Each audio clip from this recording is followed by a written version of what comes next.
Malungkot na balita po mga amigos, trahedya sa mundo ng boxing. Pumanaw si Gustavo Pileta Maidana, ang pinsan at kanang kamay ni Marcos Chino Maidana. Natagpuan na wala ng buhay si Gustavo Martin Gomez Pileta Maidana nitong Biyernes sa Argentina.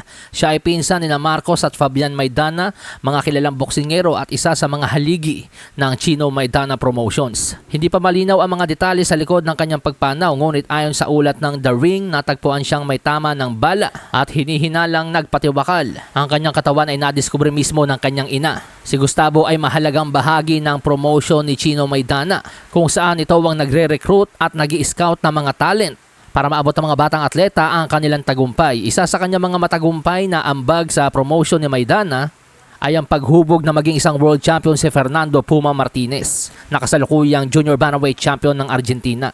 May nakaschedule pa naman sana ngayong araw na press conference para sa laban ni Puma Martinez at Jesse Bam Rodriguez, pero dahil nga po sa nangyari, ito po ay kinansela na. Samantala sa iba pang balita, dahil sa hindi yata matutuloy ang laban ni WBC World Super Lightweight Champion Subriel Matias at Dalton Smith sa November 22 Riyadh card, nananawagan ngayon si Unified World Middleweight Champion Janibek Kazakhstyle Alim Kanuli kay kamahalan Turkey Alal Sheikh na ikasa na lang ang kanilang laban ni WBC World Middleweight Champion Carlos Adames. Post ni Janibek sa kanyang social media, Turkey Alal Sheikh, brother, let's do Janibek versus Adames November 22. Dagdag pa ni Janibek sa kanyang post, hindi nga daw po niya maintindihan itong kampo ni Adames bakit ayaw lumaban sa kanya. Hindi ba't dapat nga daw po ang ginagawa ng mga kampyon ay labanan ng kapwa-kampyon? Meron daw siyang 2 titulo.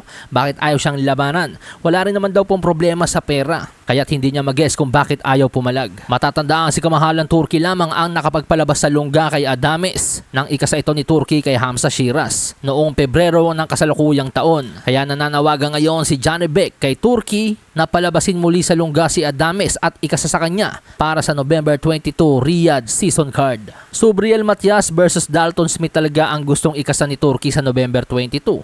Pero kung ito po ay hindi matutuloy, posibleng may kinalaman nito sa mas gustong kalabanin ni Subriel. Sabi niya kasi sa ibang mga interview mga amigos, si Isaac Pitbull Cruz o kaya naman si Teofimo Lopez ang kanyang mas gustong sagupain. Pero dahil may personal na alitan nga po itong si Teofimo at Turkey, mukhang malabong maisama yan sa Riyadh season card.